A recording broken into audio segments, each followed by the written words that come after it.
What was your first steps into starting your own business? I always wanted to be a business owner. You have to take risks in order to accomplish anything. I guess I get a little stressed when things are not being done at the time that it was supposed to be. You can do it. You don't have to just change everything. Don't be afraid. But at the same time, I think it can be overwhelming. Yeah.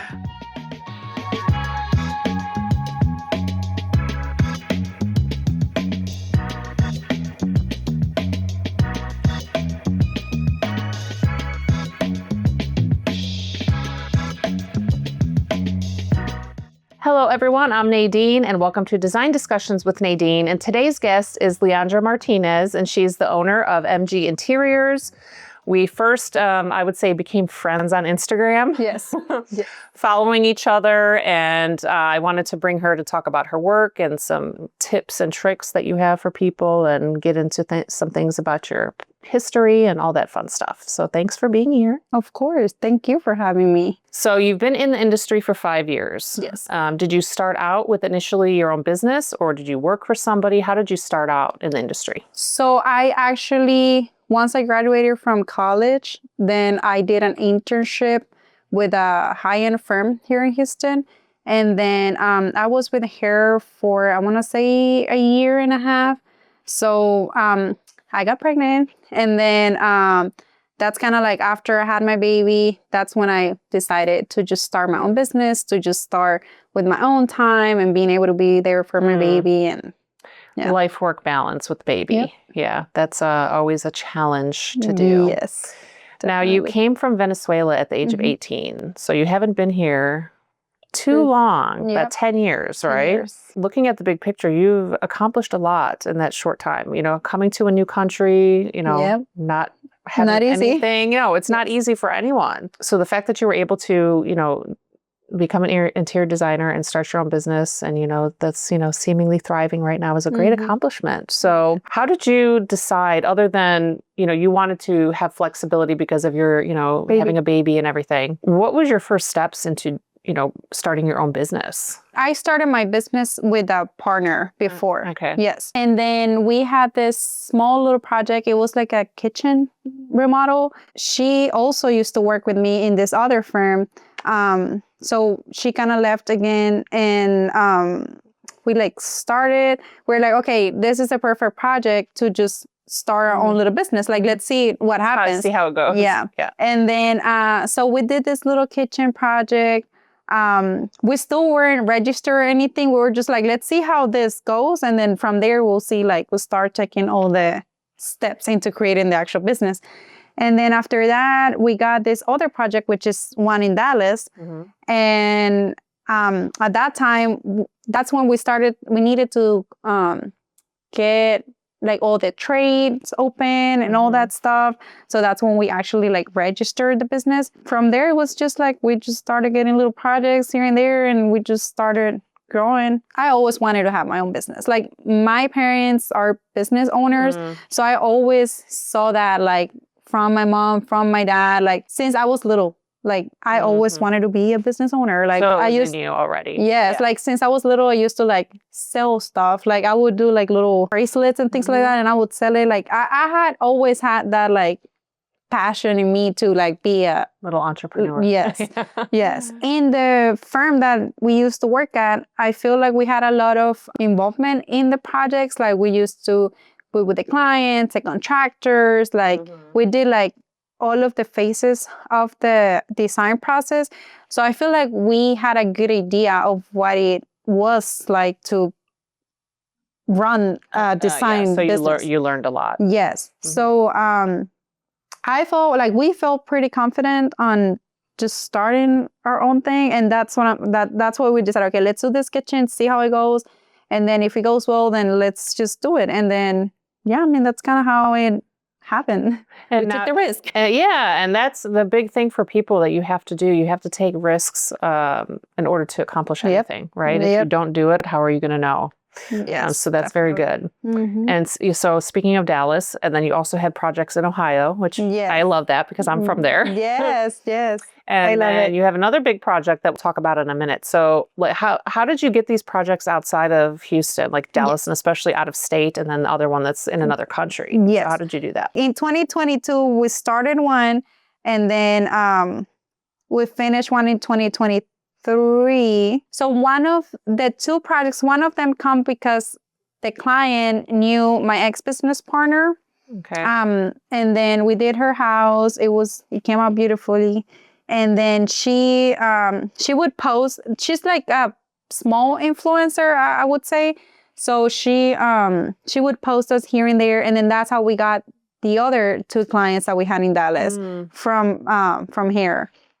And then the ones like in Ohio and then in Spain, they're family friends. Okay. So, but it's been great, and they have been getting attention. I mean, let's see what's next over there. Yeah. And then how do you manage everything that it's in another place? Do you do site visits? Is everything more like Zoom? How do you handle that? So for like the Dallas project, for example, since it's closer by, we would drive here and there for like specific meetings, like specific like stages of the design. Of course, like the first time to go measure and things like that. And then to do like the installation and stuff like that. But for example, in the one in Ohio, we're doing everything electronically. It has worked out perfect. The first project that we did in Dallas, it was everything through online. Oh. We kind of like do boards and things like that too, and we ship them out so they can get an idea of like the actual sample. In Spain, because my brother lives over there, so because of that, it was easier to handle you had somebody that was that could watch boots on the ground. Yep. So the restaurant, it was a restaurant in Spain, in Madrid, right? And that's amazing. And that one's still in process, right? It's not finished yet completely. Yes. The construction part is done, but the core part, it's still ongoing. That's amazing. Yes. Congratulations to you. That's great to have a something in your portfolio that's in Madrid. Yes. That's amazing. Yes. Yeah. And it's actually in a good street too. It's I think it's called Calle Serrano. So it's a pretty famous street. Plaza de Toros. It's like right in the other side of like the freeway, I guess. So I've been to Madrid once and it was beautiful. Amazing place. It's fun. Yeah. I mean, that's why I love visiting places in Europe because of the architecture. It's so inspiring, especially really for you as a designer, and for me even. Yeah, we get inspired. Oh, yeah. And I feel like here in the United States, like the trends that come, they always start there first. So I feel like when you go and you see all these things, you get inspired and then you bring that to your clients here. That's why I started going to Milano Design Week years ago, because of that. Yes, you know? I need to go. Yeah. Yes. You can join me next year. Yes. You oversee some construction, or you have, but you said you want to focus on design. So I'm just curious as to, I mean, I think for me being in construction, I can kind of understand that a little bit. Yes. If you have to split the two, but what is the challenges there overseeing the construction that you felt like, I just want to focus on design? I wouldn't say there's like a challenge. I just personally love more of like the design process, like just picking the finishes, like putting it together. I like to connect more with like the client and see how they want the space to function. Like, I think I like more of that part. I mean, I enjoyed obviously like the whole progress of the construction, just because I see how my design starts coming to life. And I love that part. And the little like boss in me, I like to like tell people like, okay, you need to be here on time and you need to do this and that. But I guess I get a little stressed when things are not being done at the time that it was supposed to be. And that makes me like, that stresses me out. Yeah. Like the construction parts can be stressful. Yes. For sure. Yes. Or like, okay, for the most part, we order things with time and everything to avoid everything being delayed in that sense of like the construction. But things can come up like, oh, look, there's this pipe and this is not going to work. And I guess like those things is what I don't like to deal with. I feel like during the process, I mean, if the client is there or something, it can be scary for them or something. And I don't want to like have to like. Yeah, it's hard to be in the middle of that when there's a problem and then have to relate to the client and feeling like they might be upset by something. It's a little bit of like, oh, challenging we were supposed to finish in 1 month, but then this came up. And so, and I, like me as a designer, I can tell the clients that this might happen or not. But at the end of the day, it's not a me, you know, like, and I feel like that's why I rather do like the design part. There's like more liability, I guess, on the construction part. And I don't want to deal with all of that. I just want to, my work is fun and I enjoy it. And of course, I mean, there's some things that are serious. Like we cannot just, for example, like ADA, like designs and things like that. But for the most part, I feel like we'll focus more on like the functionality and like the look of the areas and stuff, and not so much of like the making sure that this is secure and things like that, you know. So or the wall is straight or floor is level, exactly. Yeah. Pipe is here or there. That's my job. Yeah, exactly. So speaking of making things pretty and all of that, I'm curious what trends there are going around right now that you really love, or if there's any that you don't. I don't know. I don't really focus on trends. I think, and I was talking to this with a client. Yeah, it was yesterday actually. I was talking to a client. Like every client that I have is different. Like they have their own style, like art pieces that they want to like show in their houses and things like that. So I feel like my focus is on making houses like timeless. Of course, we throw little pops here and there, like accents and things like that. But I always focus on making things timeless, and not just focus on like trends. But I would say right now I see a lot of like that organic feel. Like I've seen that a lot like in houses lately, where it's just like the wood and then the plaster and like very like neutral colors, earthy, like organic feel, which I love. I love that. And I feel like that's timeless too. Like it's not something that you're going to get tired of in 3 years versus like a bold color that, or like patterns that they're on trend right now. And then in 3 years, you're like, okay, I hate this now.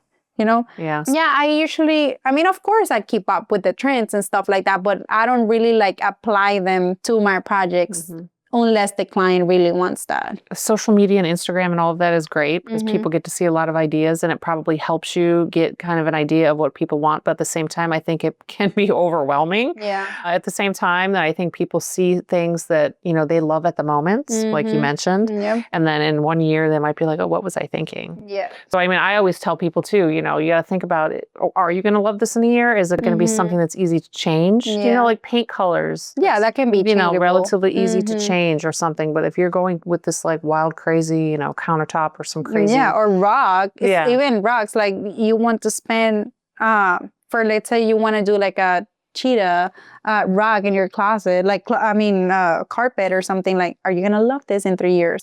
I feel like ultimately it's what the client wants and what they love. But I do like to put that little thought of like, are you gonna love this in 5 years? Because like you said, I mean, paint, that we can change that, even the cabinet paint, like things like that. But depending on how much you want to invest in these things, is like, are you sure you want to make this investment, or do you rather go with something more neutral? You don't want to have something that's going to be too expensive to change later on. Exactly. You know, like I said, countertops. Or for kids, like kids' rooms and things like that, like in a bathroom. I have done multiple kids' bathroom, and we try to always do something that it's timeless. That okay, it's a girl's bath, so maybe we can add some like color and things like that. But it's something that in 10 years they're gonna be teenagers, and the bathroom still fits a teenager. It'll grow with them, basically. Yeah. So that goes back to my other point. You mentioned transitional is your style, pretty much, right? So I guess you may have already answered that question as to why do you like transitional? Because I think it is a timeless thing, right? And it's kind of an in between of not too modern and not traditional, which kind of gets people over that, hump of Yes. not wanting something too super modern. Yeah, but they want to get away from the super duper traditional too, right? So, I mean, that's a good option for people to consider when redoing. Yeah, definitely. I think most of my clients are kind of in that style. Of course, some of them tend to be a little more modern or more traditional, but I think it's a good in between. You're not like, you don't have like all the old stuff that nobody wants anymore,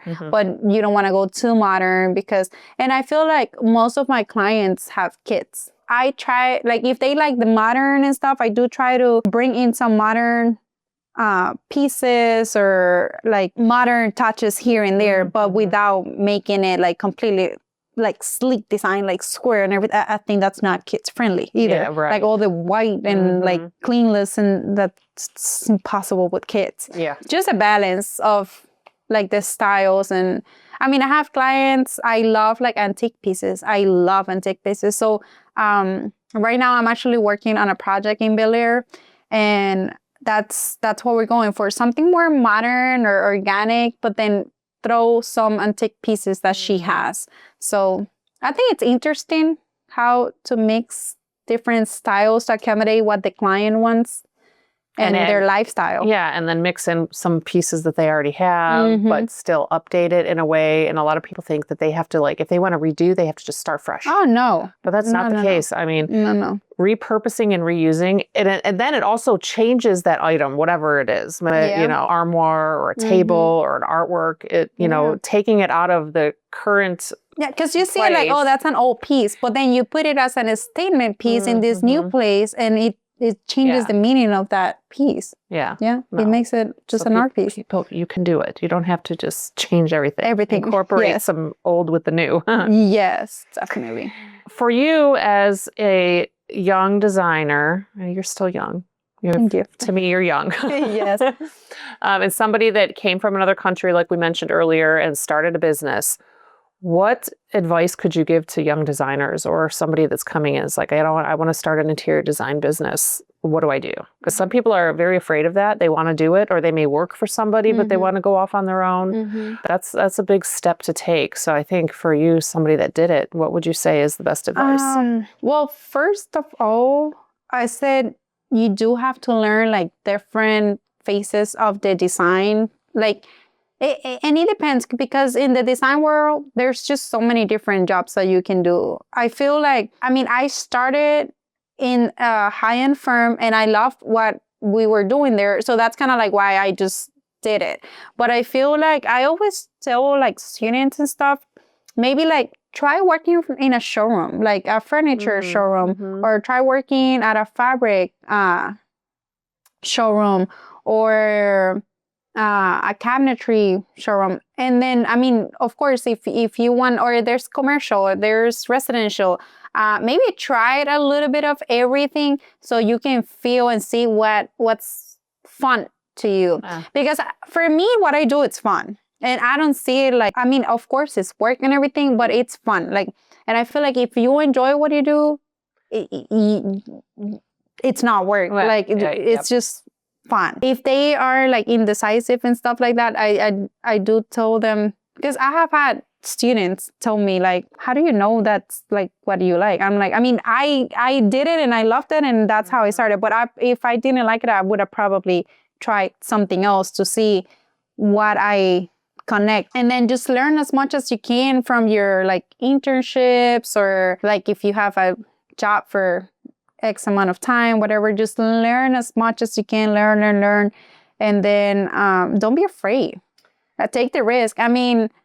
It can be scary, but if you never take the risk, you're never gonna know. Yeah, and that's the biggest thing for people sometimes, I think, is they're scared to take the risk. Yeah. I guess also because I started with this other person, you feel a little more confident, like you have that support that, okay, we're both going into this. But even then, she left. It was a little scary at first. I was like, oh my gosh, am I gonna be able to do this on my own?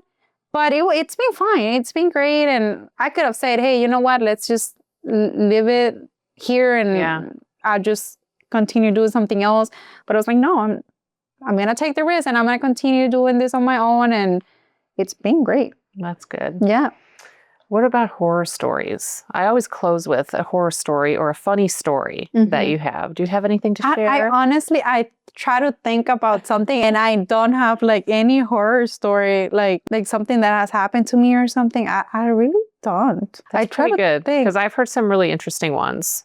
But of course, I've interviewed a lot of interior designers that have been in the business 20 years, 25 years. So I'm sure over that time, Yeah. Oh, yeah. Yeah. You know, special order rugs that are flying off into the ocean off of a container that they've been waiting for 8 months. That was a horror story. I mean, that's crazy. Yes, yes. Some crazy stuff. So that's pretty good for now. Yes. You don't have anything. I'm like, hopefully there's never, I'm sure there will be, but I don't think so. I have had great clients. Like they're being easy to work with.